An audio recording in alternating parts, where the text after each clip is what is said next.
আল্লাহ বলেন, নারীদেরকে বলেন এই 6 কাজের ওয়াদা করবে। 1, শিরিক করবে না। 2, চুরি করবে না।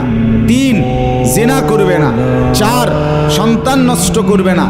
5, মিথ্যা অপবাদ অর্থাৎ পরের সন্তান গর্ভে নিজের স্বামীর নামে চালাইয়া দিবে না।